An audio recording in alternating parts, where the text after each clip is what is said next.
Saúde, amada igreja, com a paz do Senhor. Amém? Eu não preciso nem dizer que estou muito alegre, né? Abram suas Bíblias no livro de Filipenses. Um livro fácil de achar. É um daqueles livros fáceis, pequeno, mas carregados de muita sabedoria. E tenho certeza que Deus vai falar conosco através dessas breves linhas. Filipenses, nós vamos pegar parte do capítulo 3 e início do capítulo 4. Filipenses capítulo 3, verso de número 17, diz assim: Irmãos, sedes imitadores meus e observai os que andam segundo o modelo que tendes em nós. Pois muitos andam entre nós, dos quais repetidas vezes eu vos dizia, e agora vos digo até chorando, que são inimigos da cruz de Cristo. O destino deles é a perdição, o Deus deles é o ventre, e a glória deles está na sua infâmia, visto que só se preocupam com as coisas terrenas. Pois a nossa pátria está nos céus, de onde também aguardamos o Salvador, o Senhor Jesus Cristo, o qual transformará o nosso corpo de humilhação para ser igual ao corpo da sua glória, segundo a eficácia do poder que ele tem de até subordinar a si todas as coisas. Verso 4, do capítulo 4. Alegrai-vos sempre no Senhor. Outra vez digo, alegrai-vos. Seja a vossa moderação conhecida de todos os homens. Perto está o Senhor. Não andeis ansiosos de coisa alguma. Em tudo, porém, sejam conhecidas diante de Deus as vossas petições, pela oração e pela súplica, com ações de graças. E a paz de Deus, que excede todo entendimento, guardará o vosso coração e a vossa mente em Cristo Jesus. Finalmente, irmãos, tudo que é verdadeiro, tudo que é respeitável, tudo que é justo, tudo que é puro, tudo que é amável, tudo que é de boa fama, se alguma virtude há, se há algum louvor, se algum louvor existe, seja isto o que ocupe o vosso pensamento. O que também aprendestes e recebestes, e ouvistes e vistes em mim, isto praticai. O Deus da paz será convosco. Amém? Amados, é sempre muito bom poder falar, ler, meditar sobre as cartas paulinas. Entendemos ser Paulo um dos homens que mais escreveu no Novo Testamento, um dos homens que mais pregou, que mais vida viu se converter ao Senhor, um dos homens que mais fez e mais implantou igrejas por onde passou. E agora nos deparamos com este livro tão pequeno, como já disse na minha introdução. O livro de Filipenses é tão breve, mas é carregado de muito entendimento, de muita sabedoria.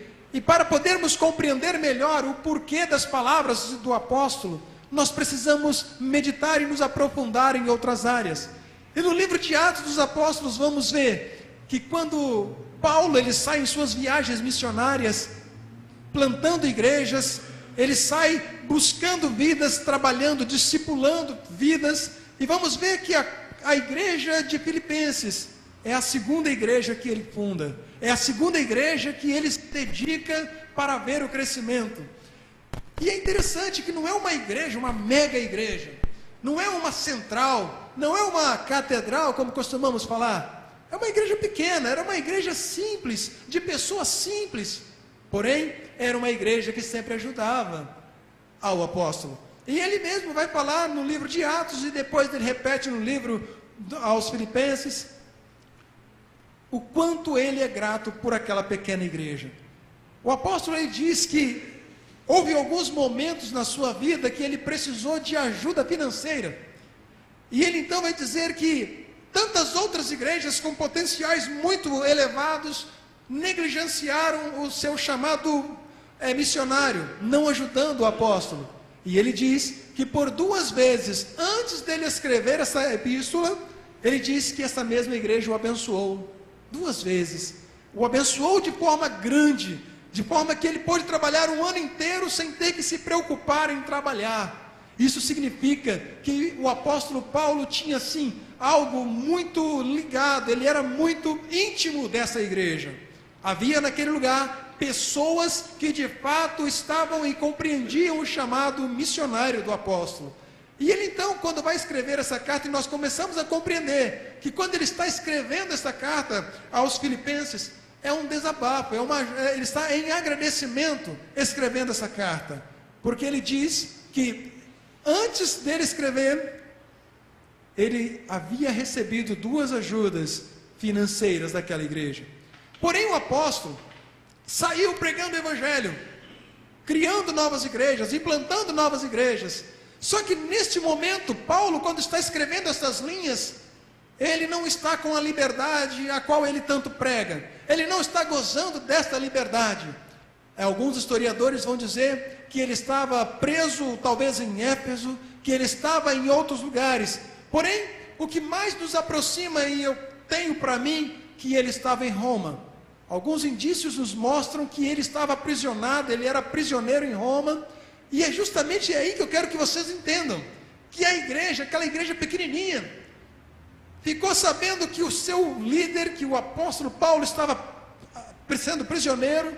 Mais uma vez, ela faz um breve concílio e entende que é de Deus enviar uma nova ajuda para Paulo. E Paulo então vai dizer que foi de fato de Deus aquela ajuda. Mas eu quero que vocês compreendam o seguinte: a igreja estava lá distante, não estava passando por perseguição. A igreja naquele momento, a igreja de Filipenses, não estava passando por lutas, mas fica sabendo que Paulo está preso.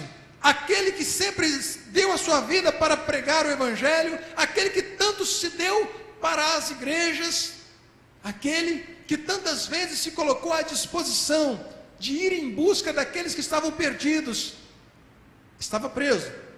E você vai entender que Paulo, mesmo estando preso, ele não se limita às cadeias.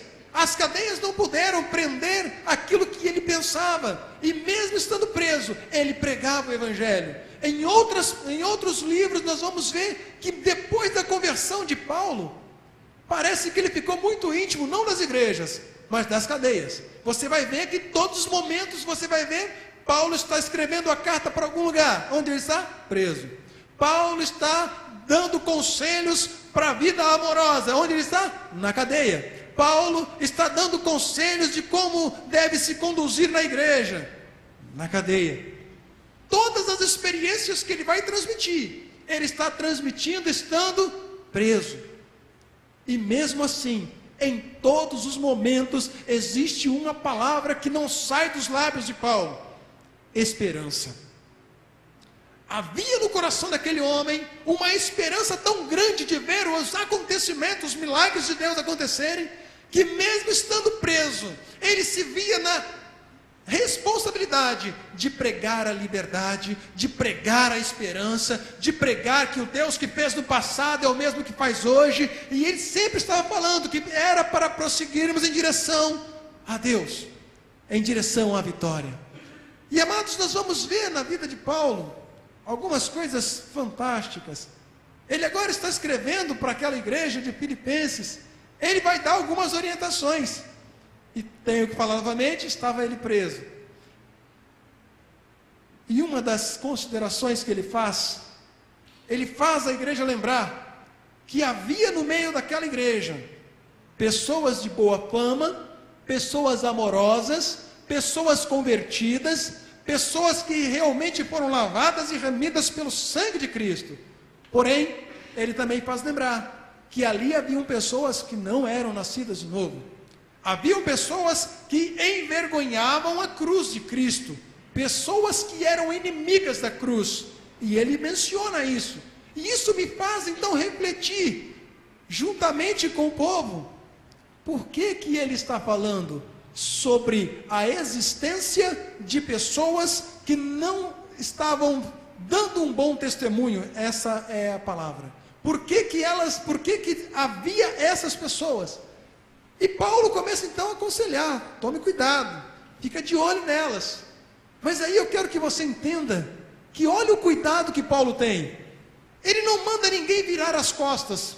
Ele não manda ninguém sair por aí, ó, cuidado, hein? Aquele ciclano, aquela fulana, aquela beltrana, não serve. Você não pode falar. Não, o apóstolo Paulo começa dizendo, não, é para você ver de longe. É para você observar. É para você orar, é para você buscar a Deus por ela, é para você protegê-la em oração, é para você entender que ela ainda não foi transformada e que ela precisa da sua oração, precisa do seu amor, precisa da sua atenção para se converter.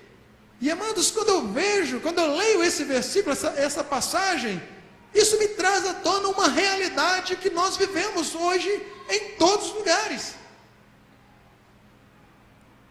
Seria hipocrisia minha dizer, existe uma igreja que é santa plenamente, e todas as pessoas que nela estão, são pessoas lavadas e remidas pelo sangue do Cordeiro. Sim, e eu quero crer, meu irmão, minha irmã, que há essa necessidade de haver em nosso meio, pessoas que ainda não se converteram, pessoas que não acreditam em muitas coisas nas quais eu e você acreditamos. Por quê? Para eu e você sermos trabalhados, para eu e você termos motivos para nos achegarmos a Deus, para eu e você termos motivos para nos apresentar diante do Senhor e falar, Senhor, aquela pessoa tem que se transformar no nome. Paulo está falando isso, que eu e você temos que ser conhecidos por todas as pessoas, mas como pessoas íntegras, como homem e mulher de Deus, homem e mulher que tragam sobre as suas vidas as marcas daquele que é nascido de novo. E o apóstolo Paulo, ele repete uma frase que ele já disse em outros vários lugares, que é para nós olharmos para ele e sermos os seus imitadores.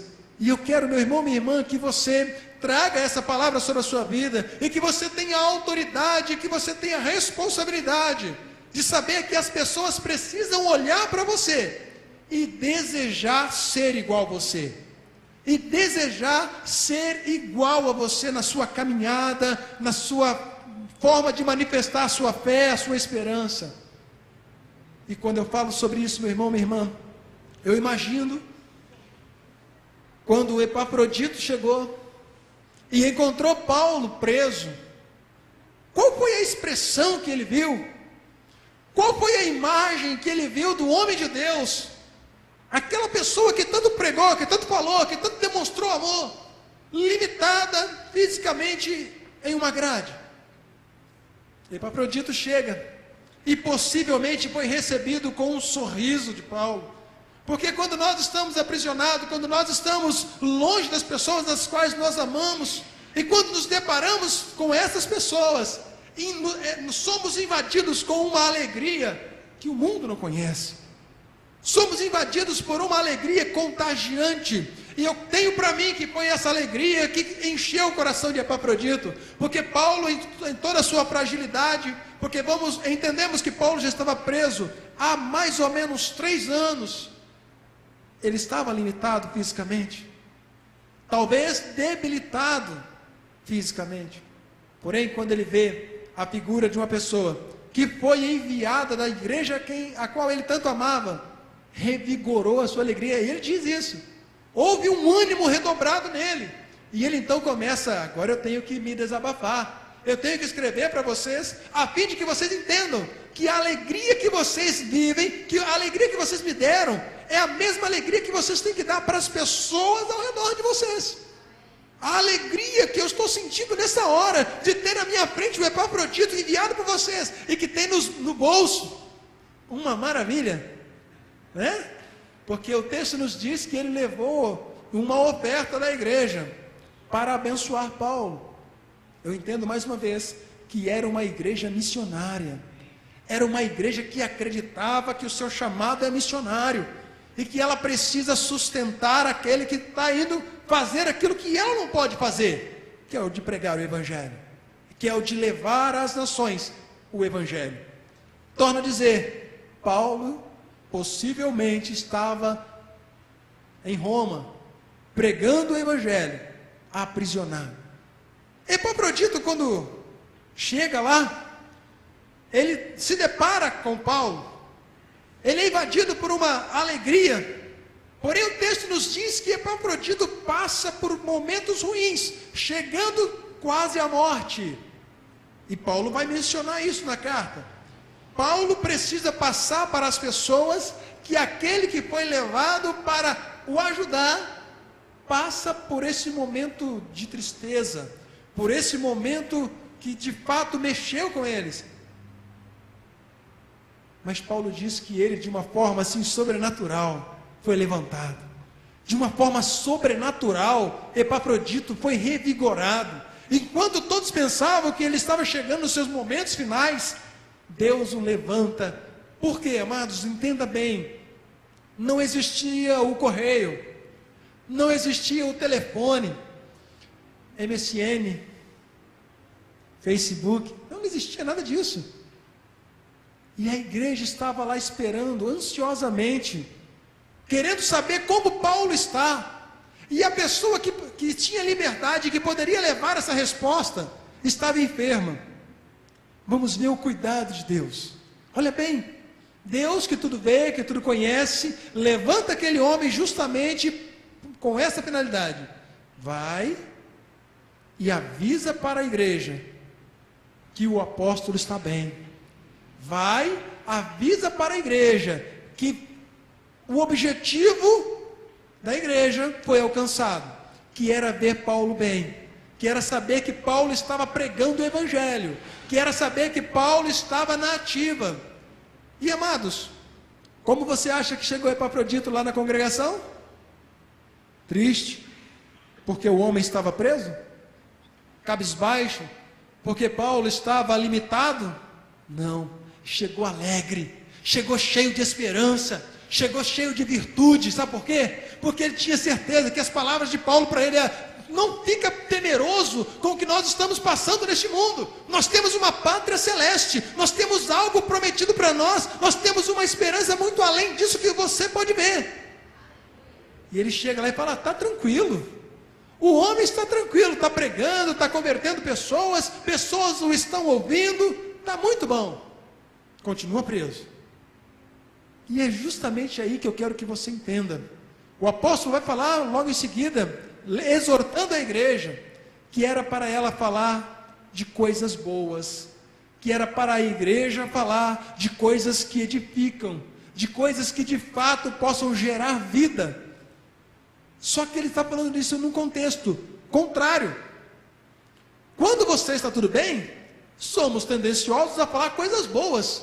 Porém, quando estamos passando pela adversidade, somos facilmente convidados a usar os nossos lábios de forma errada. A Bíblia diz claramente que as minhas palavras têm vida, que as minhas palavras que os meus lábios são para gerar vida e não para amaldiçoar, não para falar palavras que não gerem vida. O que eu quero dizer com isso, meu irmão, minha irmã? Paulo nos ensina que mesmo passando pela adversidade, que mesmo passando pelos maus momentos, nós não podemos perder a esperança. Quando começamos a falar mal, acabou o gás, acabou aquilo, acabou aquele outro, e começamos só a praguejar, começamos só a criticar, começamos só a falar das coisas negativas que estamos vivendo, nós estamos dizendo que o que foi bom não valeu muito, que as coisas boas que aconteceram foram menores e menos importantes, porque estamos agora dando ênfase aos momentos negativos. E Paulo nos ensina, eu preciso que você entenda isso, meu irmão, minha irmã. A igreja foi chamada justamente num momento crítico, principalmente hoje, em que a sociedade perdeu de fato a esperança. Você conversa com qualquer pessoa, vai na fila do banco, vai na fila do INSS, vai na fila dos postos e ouve as pessoas conversando. Perderam a esperança. Você vai falar sobre política, perdeu a esperança. Você vai falar sobre a economia, perdeu a esperança. São pessoas que estão desesperançosas por tudo que está ao seu redor. Elas não acreditam mais que as coisas podem mudar. Você conversa com as pessoas que estão passando por lutas, pessoas que talvez tenham até bens financeiros. mas elas perderam a esperança em determinadas coisas. E é aí que eu quero que você entenda o papel fundamental da igreja: levar esperança. Você pode estar passando por dificuldade, eu posso estar passando por dificuldades, mas eu tenho uma missão: levar a esperança, pregar a esperança, viver essa esperança. Ah, mas como que se vive esperança em meio às lutas? Fazendo como Paulo. Aí eu tenho que me reportar a Paulo mais uma vez. Paulo está preso, como falei, debilitado fisicamente, emocionalmente, possivelmente também estava abalado, mas a fé não se esgotou. A fé daquele homem nunca nos mostrou em texto algum que ele estava abalado. E é justamente isso, amados, que nós precisamos entender: que a nossa fé não pode ser abalada pelos nossos problemas. Eu preciso entender que os problemas vão servir para alimentar a minha fé. Porque quando eu passo pela adversidade, é justamente esse momento que eu vou dobrar o meu joelho, é justamente esse momento que eu vou buscar mais em Deus, é justamente esse momento que eu vou me aproximar ainda mais de Deus. Basta você ver os textos bíblicos. Você vê que o rei fica sabendo que vai morrer. Ele vira para o lado, começa a chorar e começa a falar com Deus. As pessoas sabem que vão ser lançados na cova dos leões. Ele vai buscar a Deus. Sabe que vai haver perseguição, vai buscar Deus. O próprio Jesus, sabendo de todas as dificuldades que ele iria fazer, o que ele faz? Sobe para o monte, sozinho, ele e Deus, busca em oração, busca fervorosamente a Deus em oração. Por quê? Porque ele sabia que iria perder muitas coisas, sabia que iria passar por muitas lutas, mas a distância entre ele e Deus, a comunhão com ele e Deus não poderia jamais se apagar. E é justamente isso, amados, que nós precisamos compreender: que ficar falando para o outro, um para o outro, reclamando sobre o que está vivendo, se nós pararmos para reclamar simplesmente da igreja, mas essa igreja não sai do jeito que está, essa igreja não passa disso para melhor, nunca muda, são as mesmas pessoas sempre. Se nós ficarmos simplesmente murmurando, não vai mudar. Se nós ficarmos usando os nossos lábios simplesmente para criticar, nunca vai mudar. É a mesma coisa. Você tem o seu filho, você tem a sua família, você tem o seu vizinho, e você só reclama dele, você reclama do barulho que ele faz, você reclama das vezes que ele grita em casa, você reclama e só reclama. Nunca vai mudar. Mas no dia que nós começarmos a fazer o que o texto nos ensina, fazer conhecido de Deus, apresentar a Deus as coisas que você julga não está legal, você vai ver que as coisas vão começar a mudar. Você vai ver que Deus vai começar a agir. Por quê? O mais interessado em ver a obra acontecer, o mais interessado em ver a família estabilizar, o mais interessado em ver homens e mulheres se converter, é o Senhor. Só que Ele sempre vai falar para mim e para você: conto contigo, você é meu instrumento, você vai ser instrumento meu, eu quero contar com você para tal obra, eu quero contar com você para determinadas situações. É isso que Paulo fala com Epafrodito: Epafrodito, vai, não somente fala que está bem, mas mostre que você está bem, viva aquilo que eu estou te falando, viva o que o Evangelho tem nos ensinado, o que Cristo tem nos ensinado. Porque, amados, eu fico tentando entender, assim como o bispo comentou hoje lá, sobre pessoas que falam da igreja, sobre pessoas que falam do pastor, sobre pessoas que falam de um e de outro. Aí nós temos dois problemas. Temos uma possível realidade de ser uma igreja passando por um problema, e temos uma realidade, que é a pessoa que reclama passando por um problema. E nós, como igreja, precisamos nos levantar. Apóstolo Paulo, ele mostra que no meio da igreja há um problema que precisa ser solucionado. E a forma como ele ensina para solucionar é ensinando a igreja a orar, a buscar em Deus. Ele ensina que é necessário a igreja se colocar na posição de filho e de filha, se colocar na posição daquele que quer ver acontecer coisas novas, assim como nós cantamos, assim como nós falamos várias vezes, e sempre eu estava ouvindo aqui, em todos os hinos que nós cantamos, todos eles falavam de esperança, todos eles falavam de esperança, frisavam esperança. E é justamente isso, amados, que nós precisamos, não somente cantar, mas viver essa esperança que o mundo tanto está precisando. Precisamos de fato viver e transmitir essa esperança, para que de fato as pessoas venham desejar estar na presença do Senhor, para que as pessoas venham entender que na igreja e no Senhor Jesus Cristo há esperança para mudanças. Amém? Você está entendendo? A minha e a sua função não é outra senão levar esperança. Levar esperança para aquele que está oprimido, levar esperança para aquele que está aprisionado, levar a esperança para aquele que já não acredita em mais nada. Porque há muitas pessoas que perderam tudo, perderam bens financeiros, perderam familiares, pessoas que de fato foram arrancadas as coisas dela. Essas pessoas precisam de esperança. Essas pessoas precisam de homens e de mulheres de Deus que estejam ao seu lado. E eu tenho algo para te dizer. Essa pessoa é você, que precisa estar do lado dela. Essa pessoa é você, que precisa estar amparando aqueles que nós falamos assim, é o fraco da igreja, é o problema da igreja. Nós precisamos nos levantar e falar, sou um com você.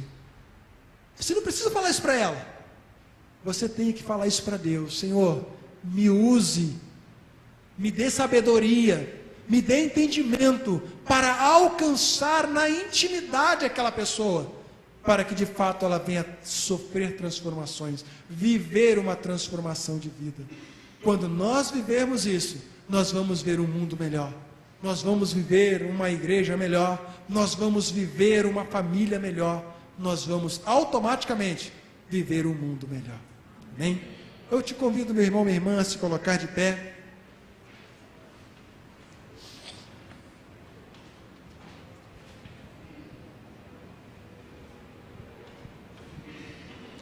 Talvez você já tenha um dia passado pela experiência de se sentir sozinho, pela experiência de não ter ninguém com você, pela experiência